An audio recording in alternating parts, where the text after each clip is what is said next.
Hello, and welcome to the AMA's Steps Forward podcast series. We'll hear from healthcare leaders nationwide about real-world solutions to the challenges that practices are confronting today. Solutions that help put the joy back into medicine.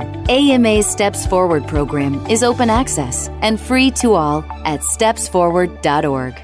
Hello, everyone. Welcome. My name is Dr. Chen, Physician Director of Practice Sustainability here at the AMA. On today's podcast episode, I'm joined by Dr. Thomas Heinrich, Professor of Psychiatry and Family Medicine at the Medical College of Wisconsin. Thank you so much for being here today, Dr. Heinrich. It's great to be here. I appreciate the opportunity. So today, our topic of conversation is the impact of chronic medical conditions on a person's behavioral health. But before we dive in, Dr. Heinrich, could you start by telling our audience a little bit about yourself and your background? Yeah, be happy to. I think one of the unique things is that, as you mentioned in the introduction, is the training in both family medicine and psychiatry. Not sure if the listeners are aware, but that's an upcoming type of residency we're getting a lot of medical students interested in.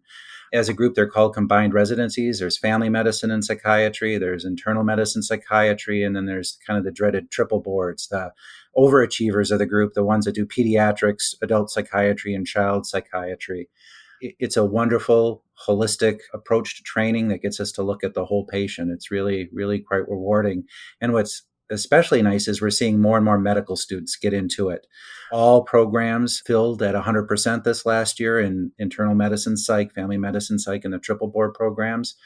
It's that type of training that's really allowed me to kind of talk about what we're going to talk about today. So I look forward to that. Great. So in terms of having this specialized training in both, how has that impacted you, or how has that helped you approach patients with chronic medical conditions who also have behavioral health conditions? Yeah, and I don't think it'll be a surprise to anybody on this call who's been practicing medicine, but I mean, comorbidity is amazingly common in the patients that we treat. You know, we go to medical school often with this idea that I'm going to focus on the physical illness in the patients that I care for, and other people will worry about the behavioral health conditions. But I mean, as we're out there practicing, we quickly realize that dichotomy just doesn't hold. Comorbidity is often more the rule than the exception.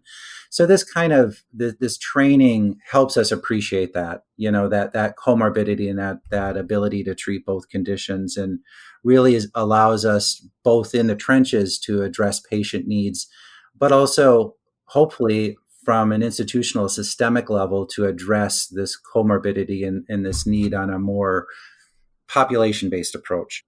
Now, I understand that you're in a field that's called consultation liaison psychiatry. Can you tell our listeners a little bit more about that and how it informs how you interact with patients, colleagues, and other specialties on a day-to-day basis? Yeah, I'd be happy to.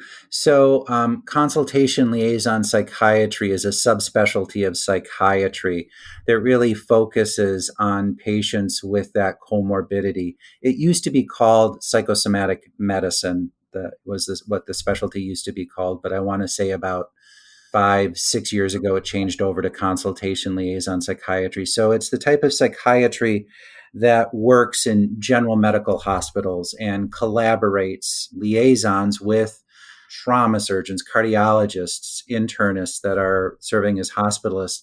But it also works on the outpatient side, working in collaborative care settings in primary care or subspecialty clinics such as bariatric surgery or transplant surgery, given the degree of psychiatric comorbidity that exists in those kind of patients. So consultation liaison psychiatry is that type of psychiatry that addresses neuropsychiatric symptoms in patients presenting in medical settings. Got it. And speaking with some of our colleagues in prior episodes who have been in some of those non-psychiatry specialties, we've learned through them that these relationships between chronic medical conditions and behavioral mental health issues can obviously be highly correlated. You've already mentioned a couple of chronic disease states that may be highly correlated. What are the top few that you see out there? Yeah. So, I mean, think about our practices, whether it's subspecialty or primary care, inpatient or outpatient. We can all think about those patients that have significant medical comorbidity illnesses, whether it's diabetes, congestive heart failure, or COPD. Heaven forbid, all of those together, right? The true complex patients. And what we're learning is that depression, anxiety, bipolar disorder complicates all of those disorders. It makes the treatment of those disorders more challenging for both the patient and their self-management of the condition, but also for the physicians out there that are attempting to manage them, often in very under-resourced clinical types of settings, really no place to go. But if you think about it, what we often see in the studies, if you look at the general population, probably about 5% of patients at any one time have a significant psychiatric comorbidity. You bring that into primary care, you're dealing with 10 to 20%. And if you move that to the inpatient setting, you're dealing with anywhere from 20 to 40% of patients having some degree of significant psychiatric comorbidity. But to your specific question, just about diagnoses, if you look at patients with coronary artery disease, it's anywhere from 15 to 25%. Diabetes, about 20 to 25%. And then if you get into like chronic pain conditions, talk about where comorbidity between depression and chronic pain is huge. That's about 50%.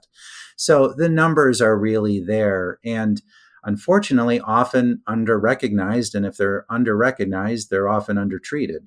So it's a big issue. It's important to talk about. And one of the reasons I'm glad I'm here today. Yeah, in my practice as a radiation oncologist, obviously my patients have been going through huge changing, life-altering diagnoses. Obviously, they're going to be, down about these things quite often, and it's sometimes very hard to tease out underlying mental and behavioral health issues from just sort of normal grieving, et cetera. So having a team member such as yourself that we could rely on was a gift for us. We did have definitely collaborative care model in place, and it impacted my patients so much. Yeah, there's this big push in primarily non-psychiatric general medical settings to do depression screening and anxiety screening. And you often hear this issue as well. I'm happy to screen for it, but if I diagnose it, I need to know what to do with it.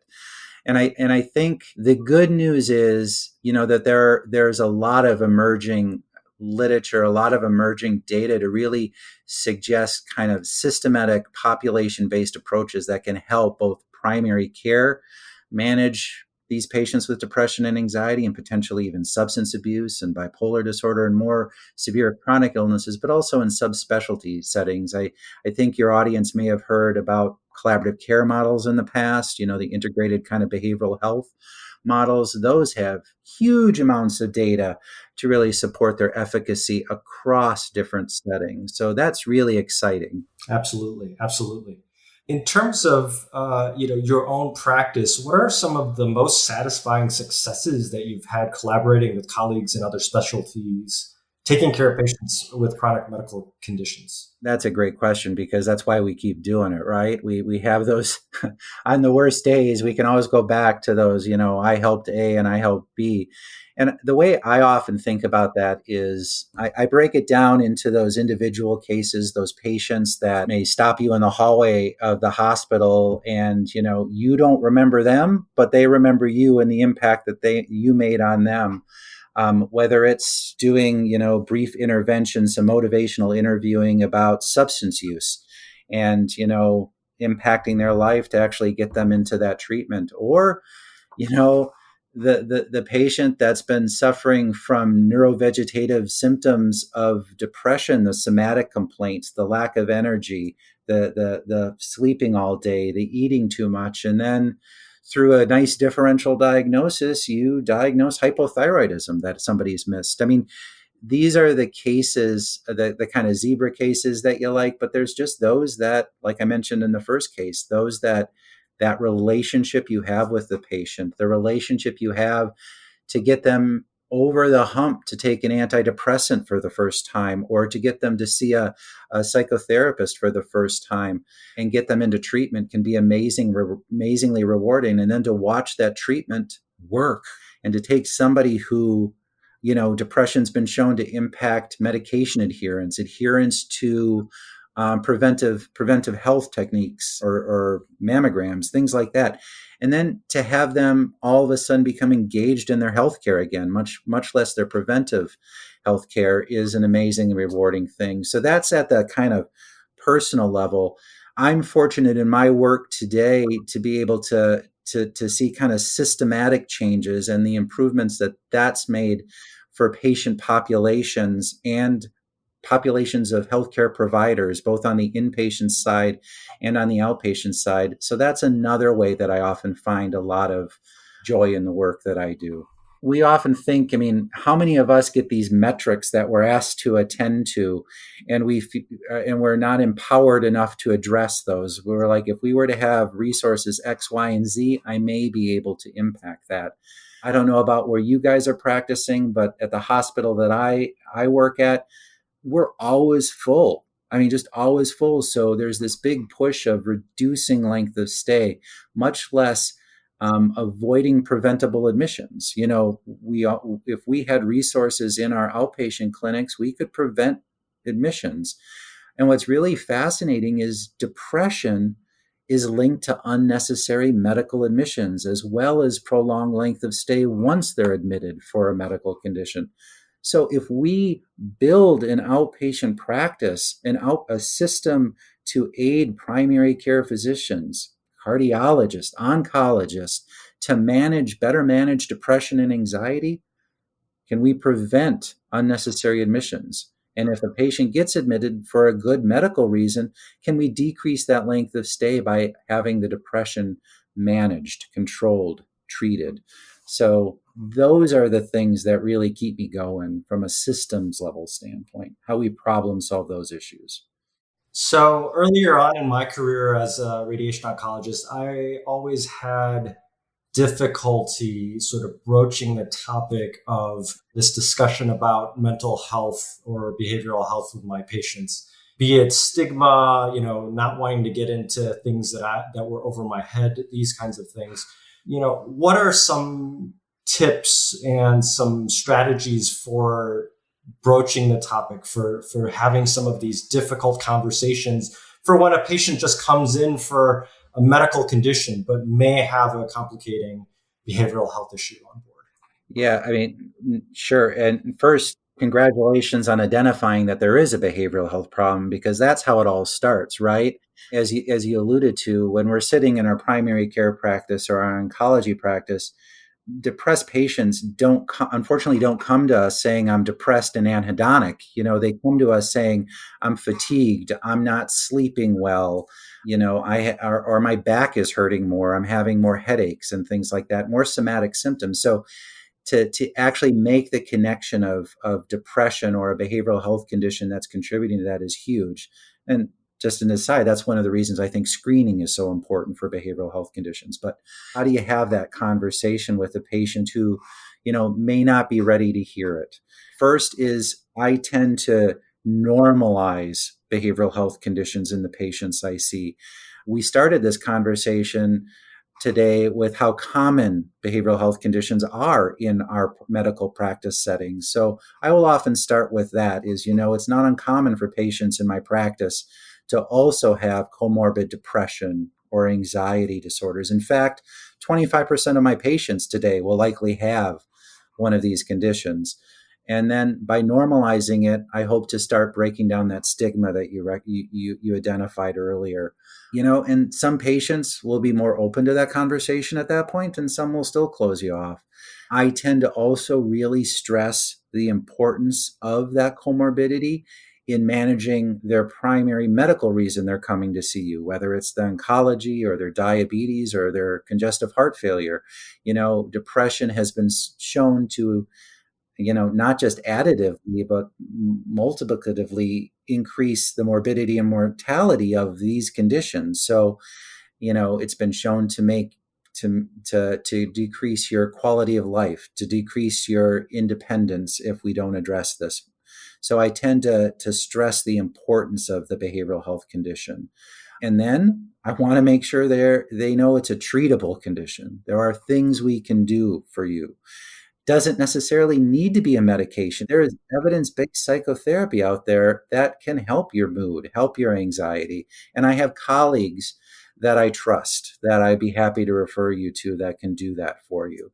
If it's a medication, I try to get all my primary care colleagues and specialty colleagues at least comfortable with a couple of antidepressants that work for anxiety and depression. So that allows them to start broaching that subject with the patient because they're comfortable with it, right? They're comfortable that it works and they know what to do if it doesn't work. Those are kind of the ways that I tend to have these conversations with patients. I think one of the key things, though, is not referring a patient to behavioral health before they're ready for the referral to behavioral health because they don't show up. I'll be honest with you. They're like a no-show. And behavioral health, psychiatrists and other behavioral health providers, we don't have the access for no-shows. We need to fill those with patients that are going to be showing up. So refer patients when they're ready to be referred, when they're open to the idea that a behavioral health provider, whether a therapist or a psychiatrist, can be of help to them.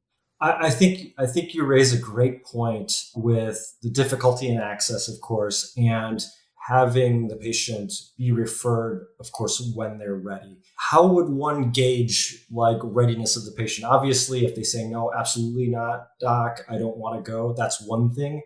But, we have patients out there that are wanting to please their physicians and say, okay, I'm going to go, doc, and then not showing up.